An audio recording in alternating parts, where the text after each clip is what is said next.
The hearing will please come to order. Although I'm certain the record will show that Mr. McFarland is still under oath, Mr. Garment, do you believe we should repeat the oath again? Please rise, sir. Do you solemnly swear that the testimony you're about to give is the truth, the whole truth, and nothing but the truth, so help you God? I do. Please be seated.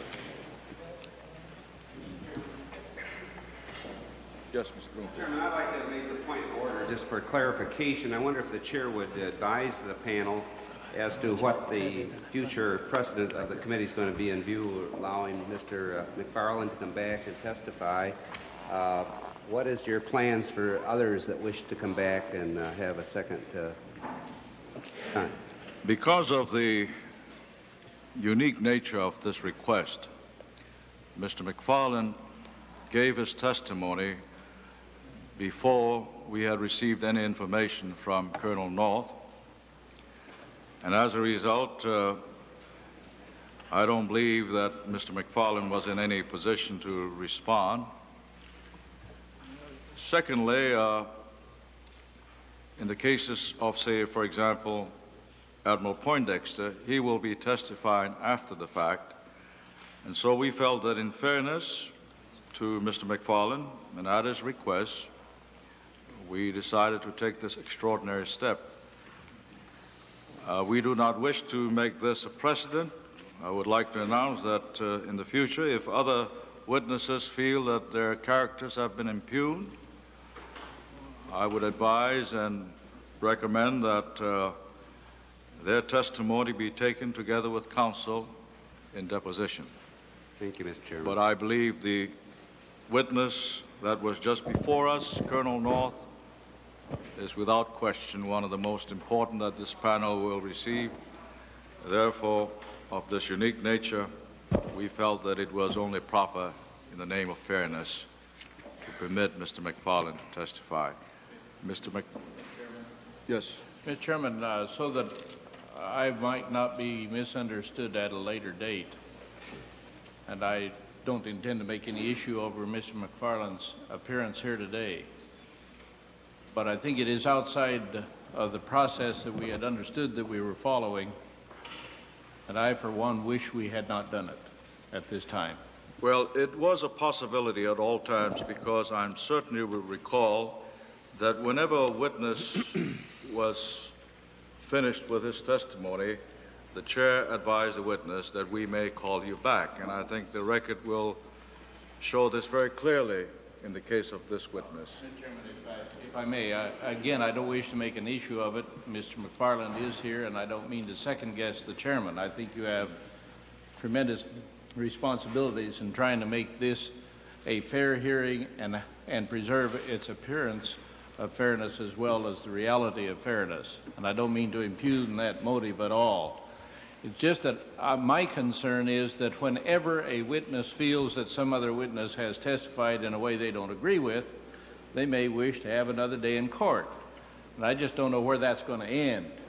If indeed Mr. McFarland feels that Mr. North's testimony was at variance with his experience, I suspect the same thing may be true of every other witness we have heard or will hear.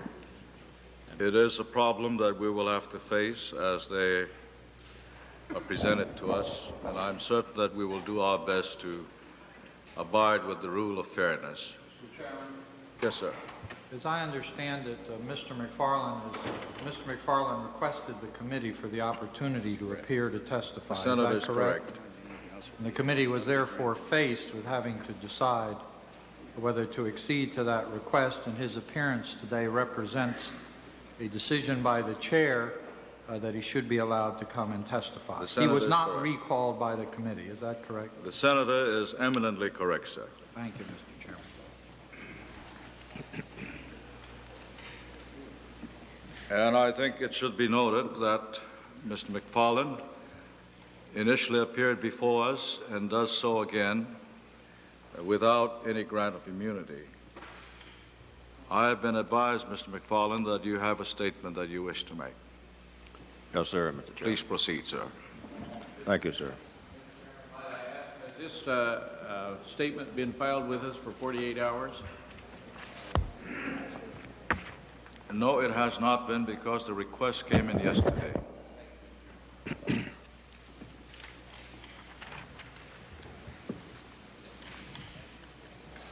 Mr. Chairman, I appreciate the opportunity to take part once more in the committee's efforts to use these hearings on the Iran-Contra matter to identify ways in which the processes used to formulate and carry out American foreign policy can be improved. Since last I was here, the committee has heard very important testimony. In particular, I would cite that of Ollie North. Perhaps as never before in this administration, the nation has treated to a comprehensive explanation of just what United States interests are in Central America, how those interests are threatened, and why our support for the Contras was, and is, in my judgment, still justified. It was a superb performance, passionate in delivery, and persuasive in argument. And for it, all of us, I think, are deeply indebted to Colonel North. In addition, as a personal opinion, I believe that everything that has been said by committee members and others about Colonel North's bravery and devotion to his country is true, and I say that as one who knows, for I have worked with Ollie for many, many years. As is to be expected, just as new testimony sheds light on previous areas of darkness, it may also raise new questions which require further illumination. Such is the case here. For just as millions, literally millions of Americans found themselves saying over and over again during Ollie's testimony, his goals were certainly right, or I agree with the ends that he was seeking.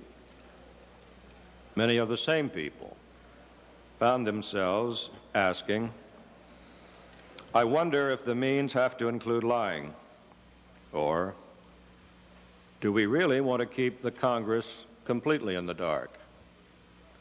Or shouldn't there be some system of accountability? I'm here today because I want the record to be clear regarding my beliefs about how our government should function in the sensitive area of covert actions under our Constitution. I believe accountability is at the heart of our system of government. Also, while recognizing that the recollections of detail of events may differ between people, that honest witnesses who are busy with many matters inevitably will have different recollections of the same events many years later. And there is also the tendency for recollection to be colored by the way one would have liked to have acted, not the way in which one in fact did. And there are, in my judgment, some core facts about which I feel it's necessary to speak. At the outset, there seems to me to be a consensus, at least within the committee, regarding the legitimacy of and need for covert actions.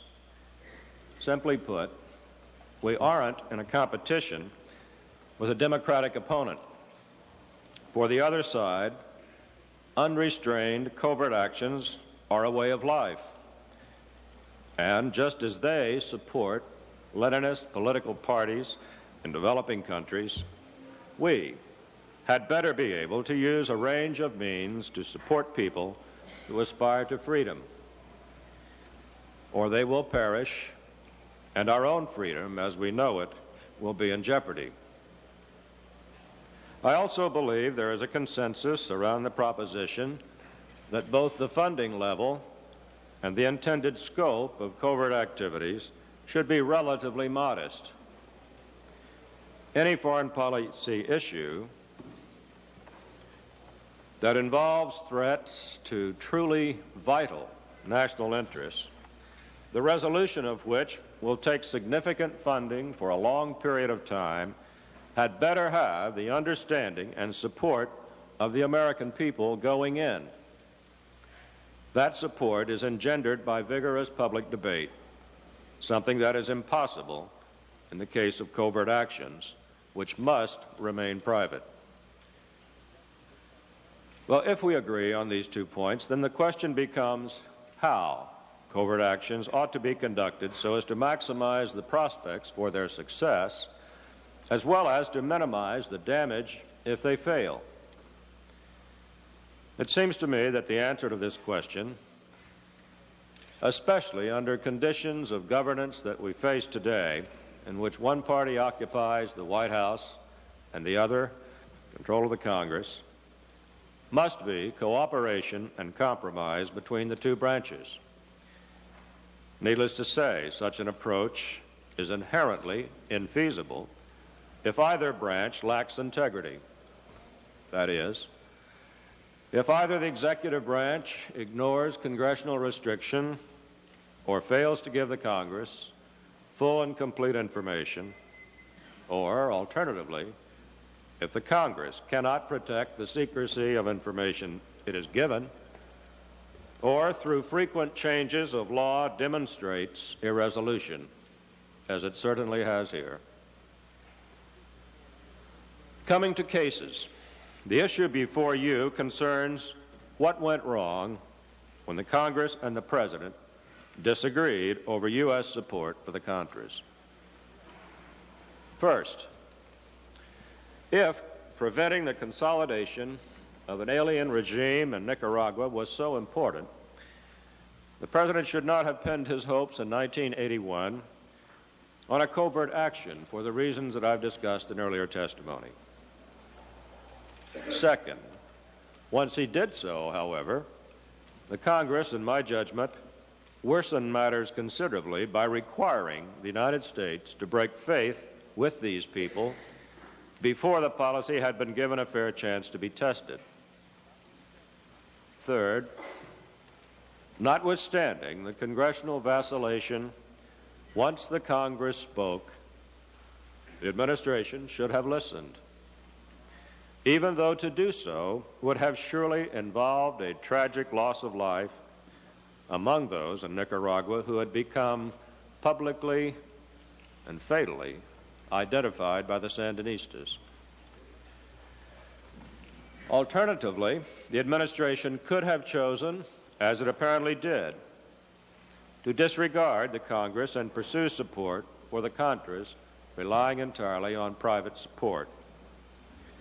In my judgment, doing so was wrong for 3 reasons.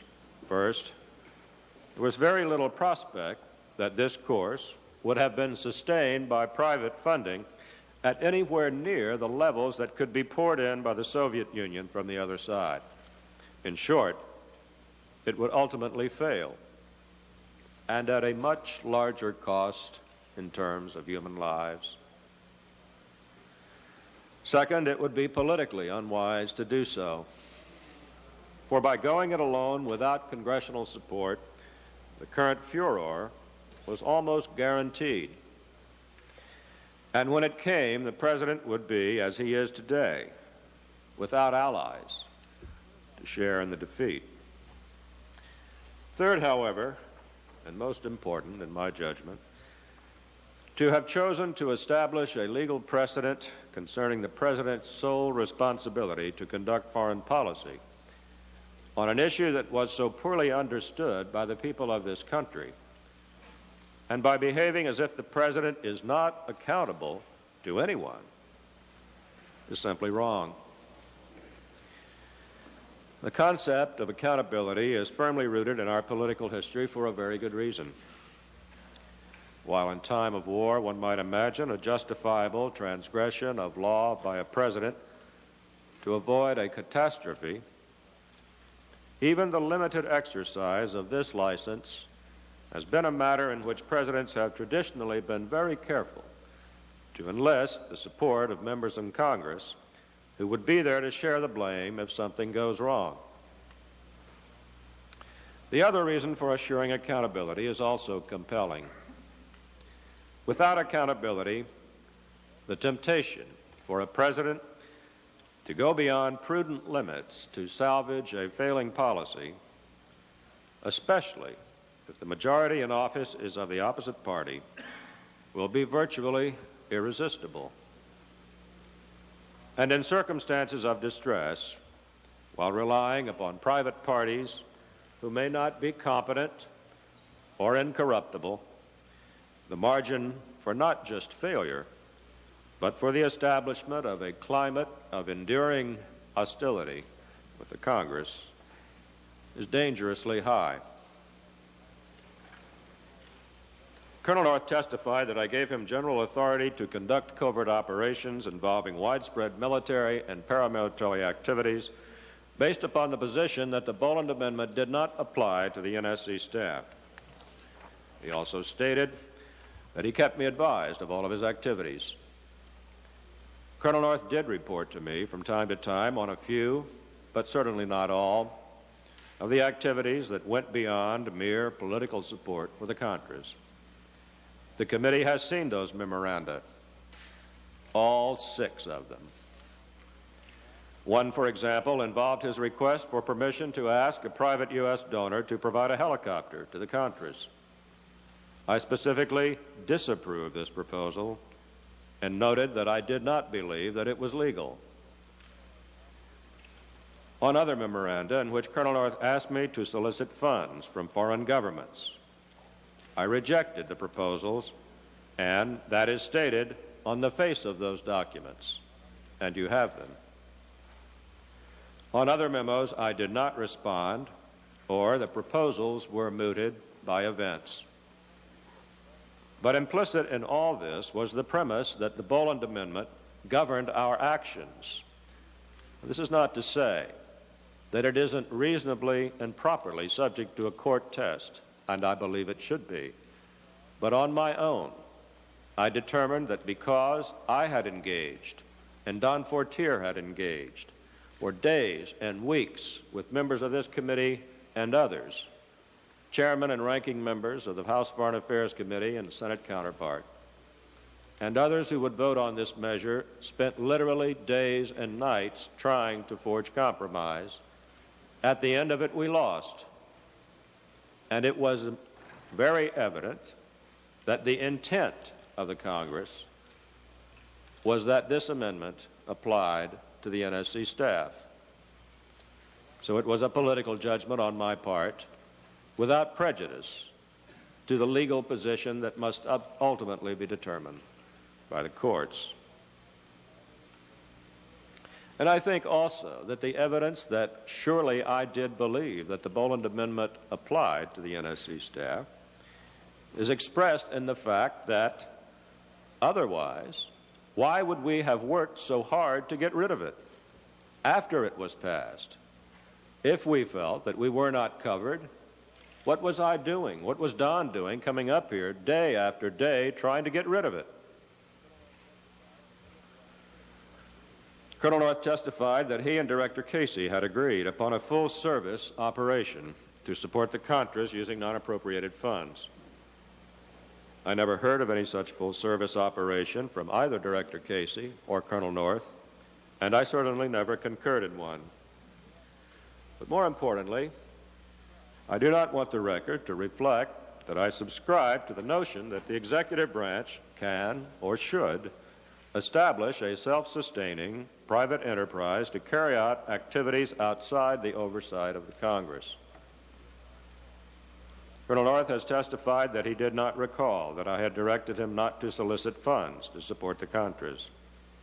I did instruct him not to solicit funds, and according to his own testimony, and apparently other evidence, in fact, he did not do so.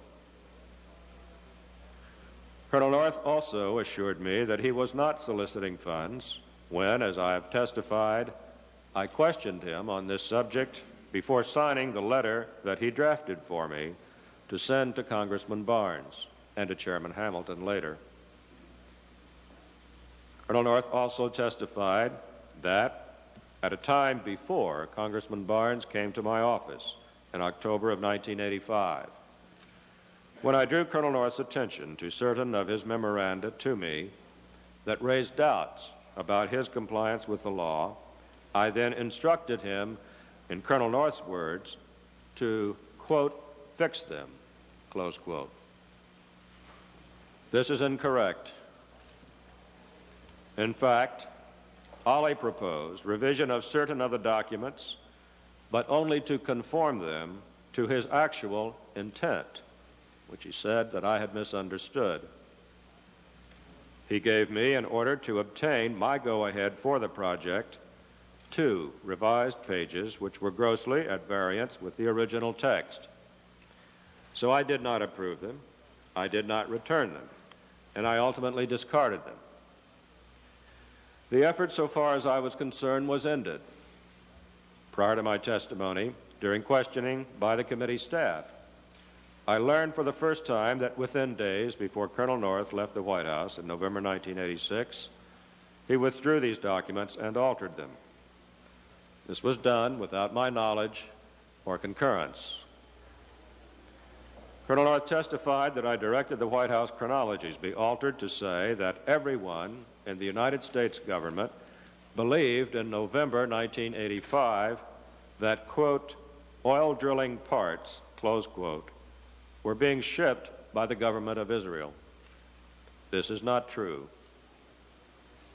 Colonel North advised me on the evening of November 18, 1986, on the one brief occasion when I was involved in the chronology process at all, that no one in the U.S. government was aware that Hawks were involved in that shipment until January 1986. I had no clear recollection of the matter, having spent the entire period variously in Geneva, Rome, Paris, London, California, but not Washington. Accordingly, my addition to the chronology on this subject, which is contained in a November 18, 1986 prof note to Admiral Poindexter, that's Exhibit 56 to my testimony, states only what I knew to be accurate.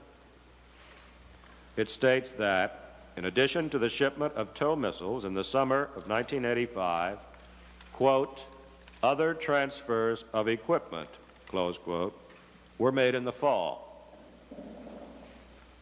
It is a subsequent version written after I left town the next day, specifically the November 20th version that discusses, quote, oil drilling parts, apparently language similar to Director Casey's prepared testimony, with which I had nothing to do whatsoever.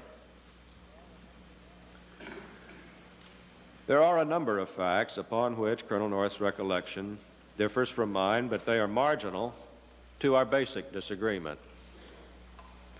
That disagreement involves a clear implication from his testimony that I authorized an operation involving pervasive disregard of statutory restraints, that I permitted, with knowledge, the creation of a separate, clandestine, and far-reaching network of private operations that involved private profits and which was to be concealed even from other members of the executive branch, officials who were entitled to know the details of an authorized covert operation. It is true that the conduct of a covert operation, consistent with the narrow and changing restrictions of the various Boland amendments, required determinations of authority that were difficult and debatable, and in the long run could have been dangerous. But this is a far cry from saying that I or other members of the administration authorized what was clearly beyond anyone's power to authorize, specifically the so-called full-service offshore operation of Messrs. Secord, Hakim, and Gorbani Farr. This is untrue because it is unthinkable. It violates every tenet of my political beliefs, everything that I have sought throughout my career to sustain and advance. These are my beliefs in the rule of law and the doctrine of accountability. These are the essence of the constitutional form of government, which I have fought in war to defend, which I worked in Congress here to carry out. and were part of my deepest beliefs when I served in the executive branch as counselor to the Secretary of State and as the President's National Security Advisor. Finally, I would like to say something about all the talk going around about who was to be the fall guy that took place during Ollie's testimony. No such plan existed, to my knowledge.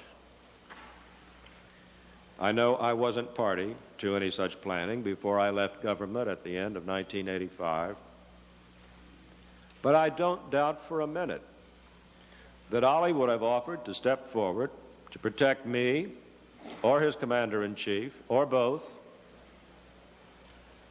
It would be as much in character for him to do this as it would have been for him to throw himself upon a grenade to protect his comrades, colleagues in battle. But surely we can agree on one thing. Ollie North should not be the fall guy or scapegoat or sacrificial lamb for anyone.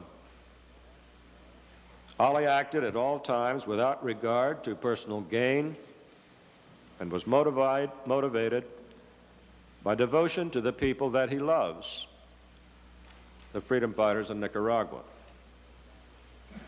Mutual recriminations about it are out of place.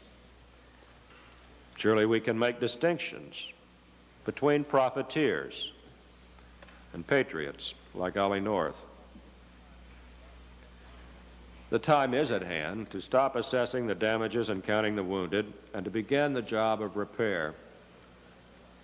We simply have to live and work within the lessons of this experience, learned in some measure by everyone, or we risk the worst and most lasting injury of all, the anger and bitterness of an atmosphere of unresolved and unending constitutional confrontation. This is the last, but the most urgent matter that I would like to discuss today. Thank you, Mr. Chairman. Thank you very much.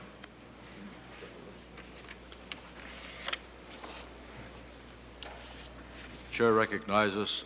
Before I recognize any member of the panel, I would like to advise everyone here that we will adopt a new and radical procedure. The staff will not question Mr. McFarland.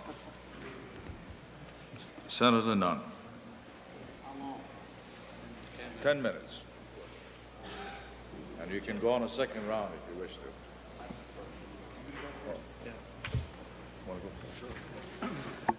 The Vice Chairman, Rudman. Mr. Chairman, Mr. McFarland, there are elements of that brief statement that are very, very compelling and in some ways very disturbing, because I think that what we have here is a situation in which Oliver North, in terms of having derived authority, there is very little that anyone here heard that would deny that he did.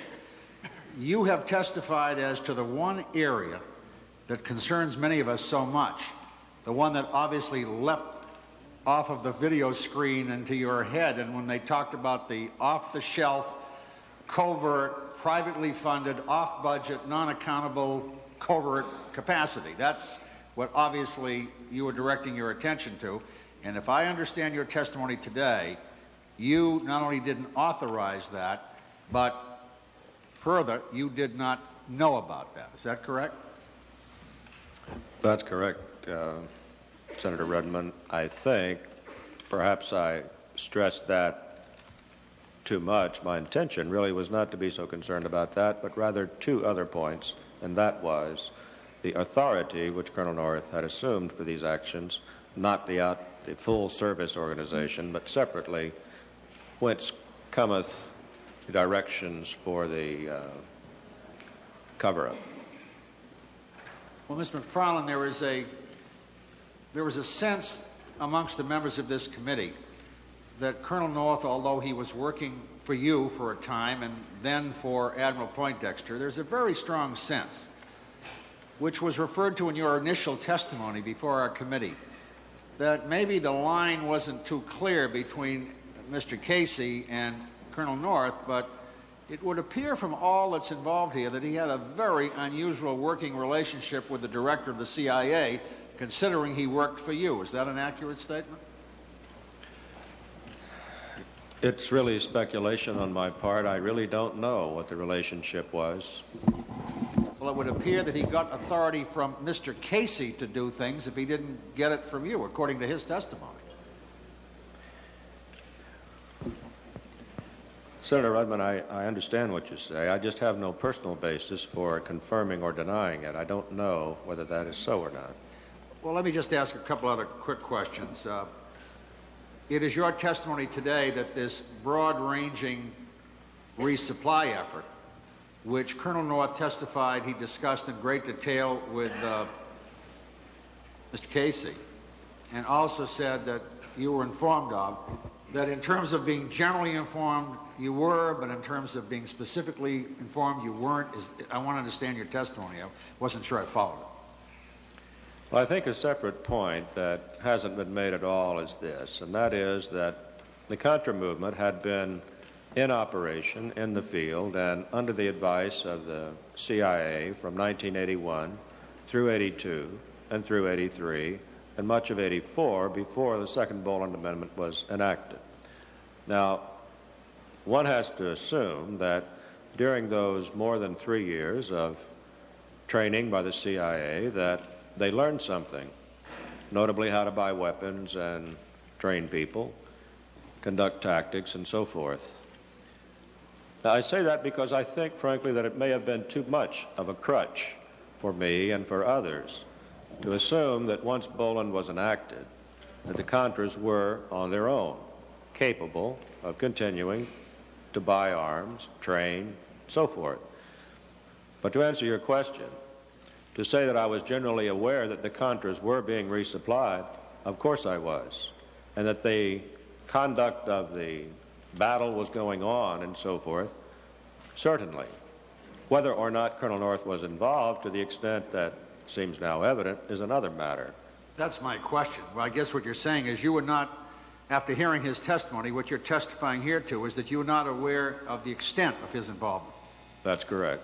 And it came as a surprise to Colonel North. The Tower Commission, of course, indicated that the President said he was not aware of the involvement of his NSC staff in the resupply effort to the Contras. To the best of your knowledge, is that correct? I think it is correct, and I don't want to contribute, as I think I did contribute, my earlier testimony, to the fact that the President was witting of every single thing that Ali did, for clearly he was not. I briefed the President on what I thought Ali was doing, and I don't want to lift the blame from my own shoulders. I did tell Ali, I want the movement to become more credible in the sense of political leadership. And I had no illusions whatsoever that Ali was down there doing everything he could imagine to help the Contras. But my judgment, and it is my judgment, and error if it is, was that no one single human being could undertake the sufficient scale of activity to be in conflict with the law, which I saw to be, foremostly, a prohibition on raising money. And in no sense was I aware of those activities. One last question, Mr. McFarland. A very interesting note that you wrote on the 15th of November, 1986, to Admiral Poindexter. It started out with a personal reference that you were heading to Chicago for a family event. And it is an analysis of what's happening with the whole Iran initiative coming apart. You referred to it tangentially in your earlier testimony, I believe, but I'd like to have your comment today. I'll read it to you. It says, a final comment, and this is to John Poindexter. I lived through Watergate, John. Well-meaning people who were in on the early planning of the communication strategy didn't intend to lie, but ultimately came around to it. I don't know how, and it says Regan will tend. I'm not sure whether it's a typo or not, but it says it's R-E-G-A-N. I don't know how Regan will tend. He might choose two courses, either to push it off on someone outside the White House, which is fine with me, or he might go ahead with a sell it on its merits strategy. If the latter is the course followed, it must not be confrontational, but open and candid. And I assume that's Don Regan you're referring to in that. Or is it Ronald Reagan? It says R-E-G-A-N. Oh, it is Mr. Regan, but I don't want to impugn him. My No, point I was... just wanted to know what that meant. Yes. Well, the point was to say that there had been 10 working days since the story had broken, and there was no evidence on the public record of the adoption of a strategy for dealing with this very serious matter. And that, just from experience, it seemed to me that for as long as paralysis endures, the prospects for a flawed decision increase, and that I thought they ought to get on with it, and get the full story out. It seemed to me that, to be fair, Mr. Regan and the President chose the right course, ultimately, of trying to get the right story out and dealing with it. I did say, if they chose, on the other hand, to blame it on me on the outside, that was fine with me as well. Thank you. Let me just read that into the record. I believe that's exhibit number 53 of your exhibits.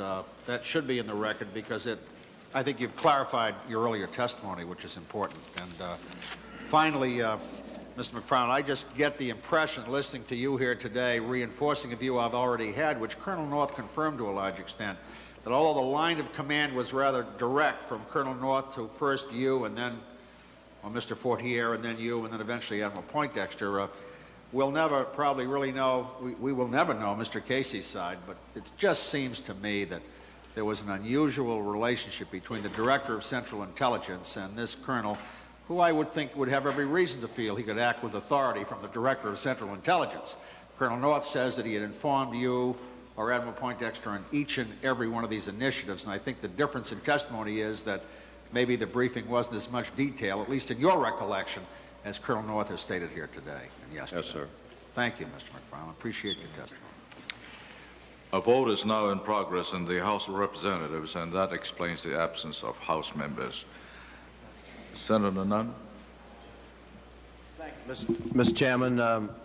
Mr. McFarland, we heard testimony over the last 2 or 3 days from Colonel North, and we came back to it this morning and went through it in some detail about a transition, as I view it, that took place in January, late December, January 1986, December 85, January of 1986. Colonel North had described the January finding from the President, which the President had signed, as setting up 2 or 3 goals, including them trying to form a new strategic relationship with Iran, also getting the hostages back. He also testified that he had, not using his words, but my paraphrasing, diminished confidence in those goals when he met with Mr. Neer and Mr. Gobonifar. I believe the meeting took place here in Washington. He further testified that he expressed that concern, and then he was taken or invited to join Mr. Gobonifar in the bathroom, and at that stage, new incentives were offered.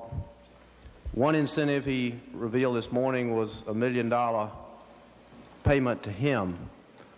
Now, you were not his superior during this time frame, were you? No, sir, I had left the government. Had you ever heard about that $1 million offer to Colonel North? Anyone tell you about that? No, sir, I have never heard of it before. All right, the second incentive, which seemed to have quite an impact in his own words, again paraphrasing Colonel North, was the Gobonifar statement that the residual could be used, produced by the Iranian arms sale, could be used for support of the freedom fighters, which he knew that Colonel North was involved in. Did you know about that since you were staying in touch during this time frame?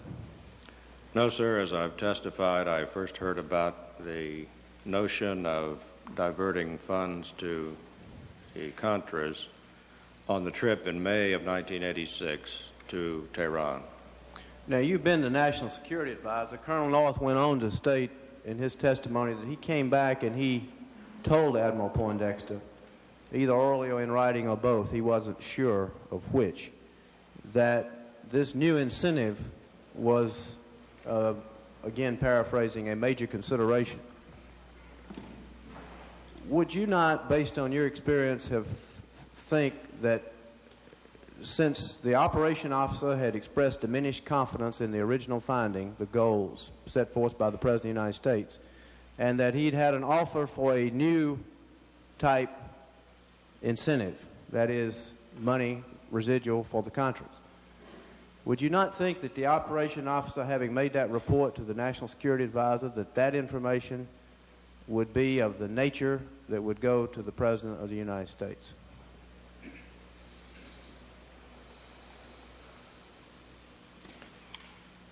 Well, I think, Senator Nunn, for me to, with hindsight, project what I would have done is a little unfair to Admiral Poindexter. I don't know what other considerations must have borne in his mind, and I think John is a man of very sound judgment.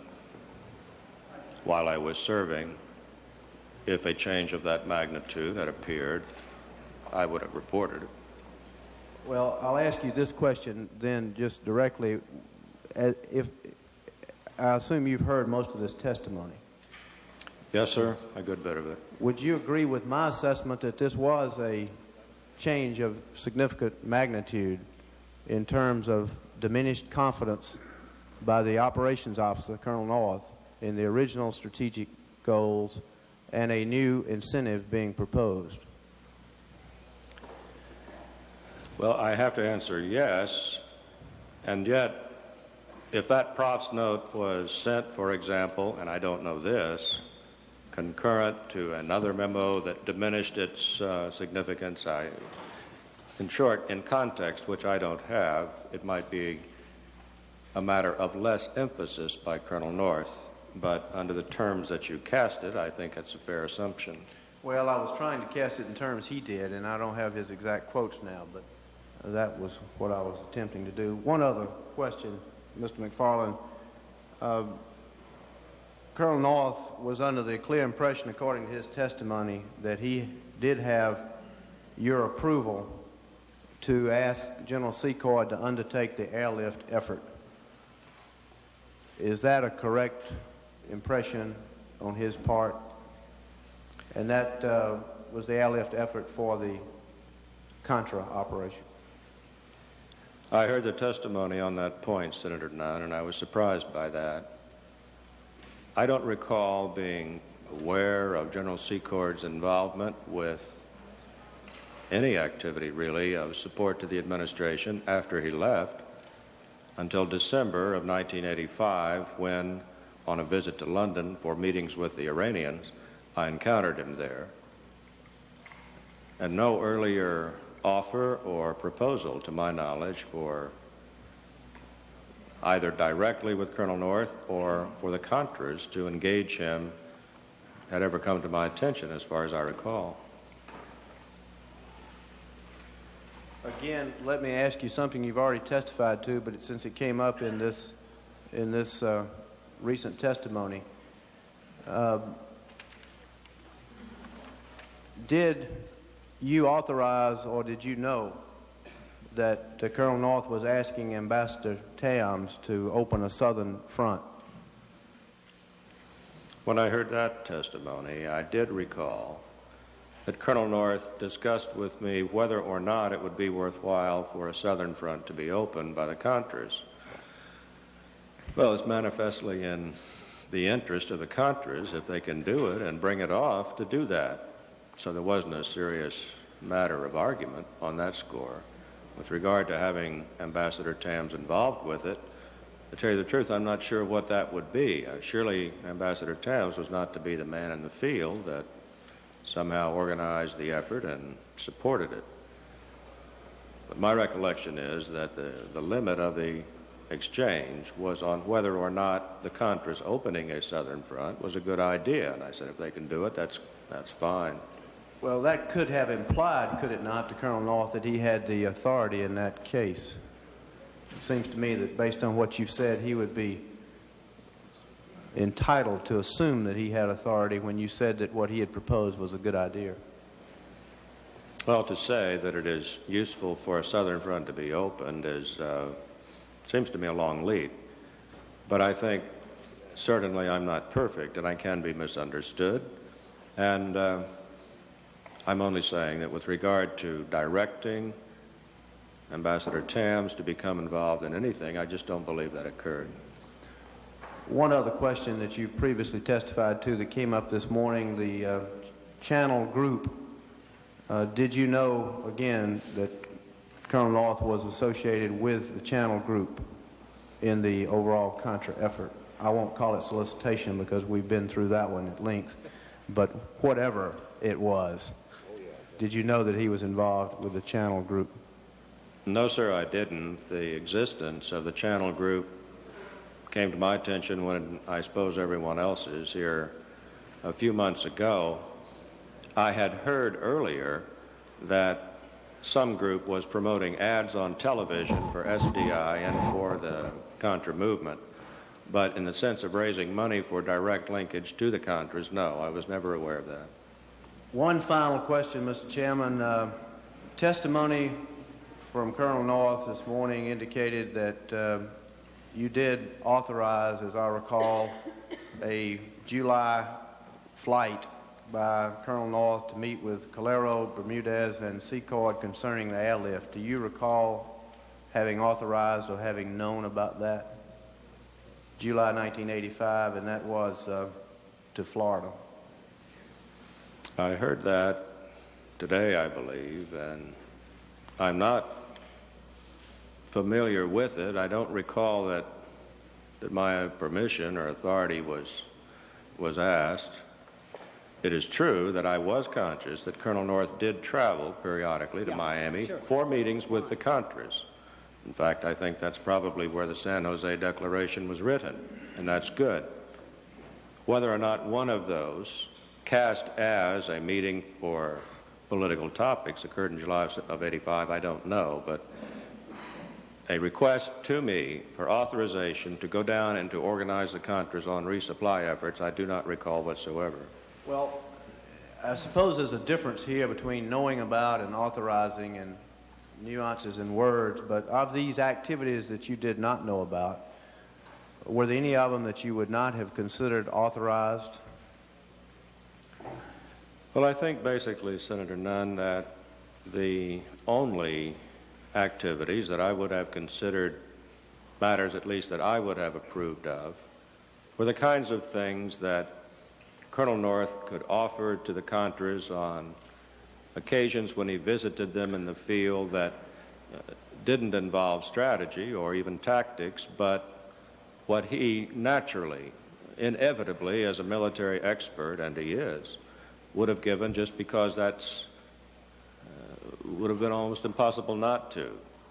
Furthermore, that he was authorized and directed, in fact, to try to fashion some kind of civilian membership in the leadership, and also to try to come up with a scheme that would be appealing to the Congress and perhaps even to the Sandinistas for a compromise. I guess what I'm really asking is, if any of these things were unauthorized, could you tell us whether they were unauthorized and which ones they were?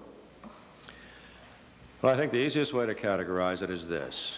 The Contras had to continue in some fashion to buy beans, bullets, Band-Aids, and the hardware of war. Now, the line is crossed when, instead of their doing that, Colonel North does that. Now, frankly, I would not even have objected strenuously if he told them where he thought they could get the best price and let them go and do it. But it was my assumption that that was the nature of the relationship, going beyond that, to serve as liaison for them in the chartering of aircraft, the hiring of third parties to sell arms, things like that, went over the line from advice to an operational role, and that was not authorized. Thank you, Chair. Thank you, Mr. McFarland. Mr. Rodino.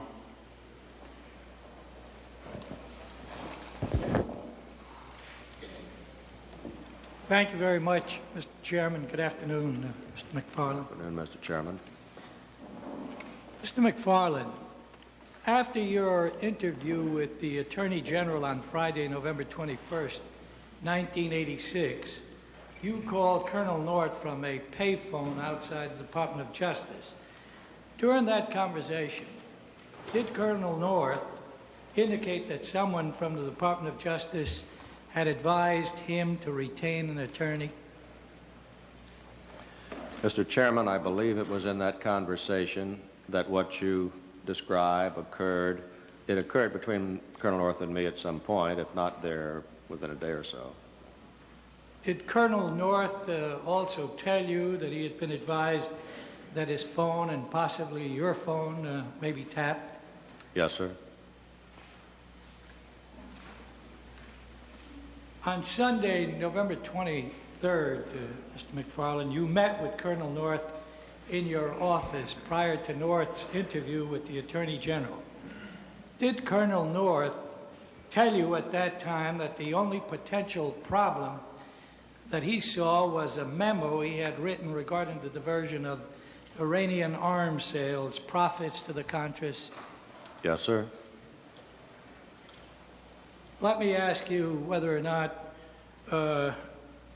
you know how Colonel North would have known that the memo had been found by the Department of Justice. I don't believe that he said that he did know that, and my assumption was that he did not know. I did not know.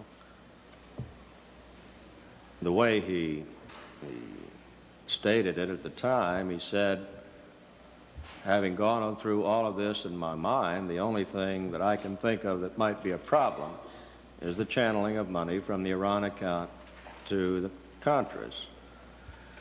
And I said, well, that was approved, wasn't it, Ollie? And he said, yes, it was. You know, I wouldn't do anything that wasn't approved. But it is a matter of record in a memo that I, North, think I wrote in February or March of '86.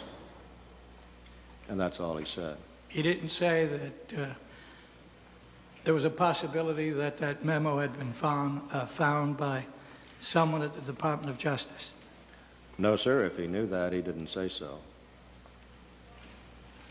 Mr. McFarland, you testified before that the Attorney General was briefed by Colonel North regarding the use of DEA agents to locate and extricate the hostages held in Lebanon.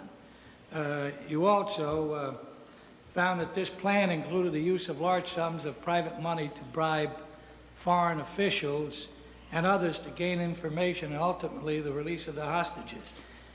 What I'd like to know is, was the Attorney General aware of this plan?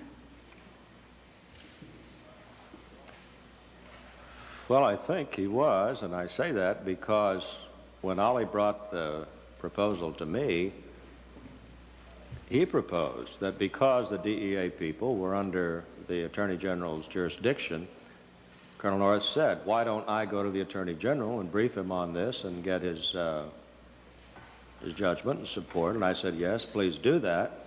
And later, Colonel North came back to report that, yes, I have done that. That he briefed the Attorney General? That's what he said. And I think, Mr. Chairman, that I may be wrong, but I believe that later in a coincidental passing between myself and the Attorney General that he said, I've talked to Ollie and I have absorbed the proposal and everything, and I believe we can do it. And I believe I'm almost certain about that. That the Attorney General did tell him? I think so, yes, sir. And did he make a distinction as to the use of private monies to bribe as against money that had come from the Contras? Well, because I don't know what the briefing consisted of, it may have consisted simply of how Colonel North proposed the DEA agents be involved, which was to exploit their connection to a Lebanese that was close to the captors. Whether or not Colonel North told him about the bribes and the funding required and so forth, I don't know. If he did, the Attorney General did not mention it to me. In other words, the Attorney General did not make a distinction between the use of private monies and government monies to bribe these foreign officials. Well, again, I'm not absolutely certain that the Attorney General has said this, but Colonel North did, in fact, draw a distinction between those two sources of money. And you're saying that Colonel North was told by the Attorney General about the distinction? Is that what you're saying? No, sir. I'm only saying that Colonel North told me that he drew a distinction between public and private funding for it. I don't know if he communicated that on to the Attorney General. He didn't tell you that he was informed by the Attorney General. Is that what you're saying? No, sir, he did not. Thank you very much, Mr. McFarland. Sal. Thank you, Mr. Chairman. Mr. McFarland, I have been trying to get a little better understanding of the extent of the public diplomacy effort that was undertaken as part of this entire operation.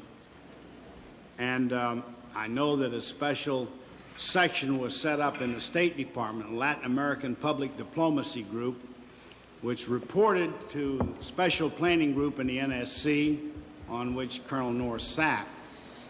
And as part of that, I was trying to pursue the efforts of this public diplomacy and the questions of private fundraising, the use of funds, etc.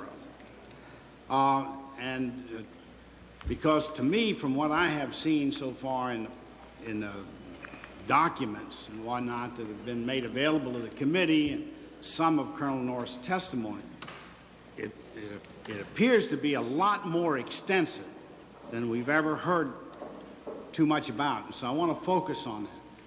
For example, in 1985 and 1986, the Latin American Public Diplomacy Group, which reported to the NSC, which took its orders from the RIG, as I understand it, and not the full National Security Council, decided to issue 3 contracts. $400,000 of government money went to Frank Gomez and Rich Miller operating as IBC, a private organization. And they used that money to carry out certain activities for the State Department, as I gather it, a database for this whole public diplomacy operation. But then it gets fuzzy because some way, somehow, private funds that were raised got into IBC. The funds became fungible. There's no way to know whether it's government money or private money. And then we have direction to IBC to put the money into another account for somebody else, which was their offshore account, and then the money goes from there to Lake Resources and some other activities having to do with the Contras. Now that's just part of the public diplomacy thing. And the other part had to do with lobbying Congress and commercial television, polling data that was made available on targeted members of Congress, all in an effort to try to get a successful vote. Now that's the background as I understand it. Now, I want to ask you some questions about that because I wasn't quite clear from Colonel North's testimony whether he was directly connected, indirectly connected, or otherwise. But I'm going to ask one of our staff people to bring down to you a document that I want you to take a look at, because it is North Document 217, Mr. McFarland. And the reason I'm asking you to do this is because it's a memorandum from Oliver L. North for Robert C. McFarland. I'm not trying to do anything at this point, I assure you, not impugn Oliver North or get you in a box or anything else. I'm just trying to find out basically what happened, because when you look at this document, the amount of work that went into the chronology event checklist prepared by Ollie North, it tasks almost every department of the U.S. government, state, NSC, and others, the vice president, a whole list. The list is unbelievable of the events that were put together, sent to you by Ollie North according to this memorandum, and the subject was the timing and the Nicaraguan resistance vote. And I think, Mr. Chairman, that this is a very important letter on this aspect of the discussions that we're having. And so I want to take a minute and just read it. Attached at tab A, and I wish you'd follow me, Mr. McFarland, so that we'll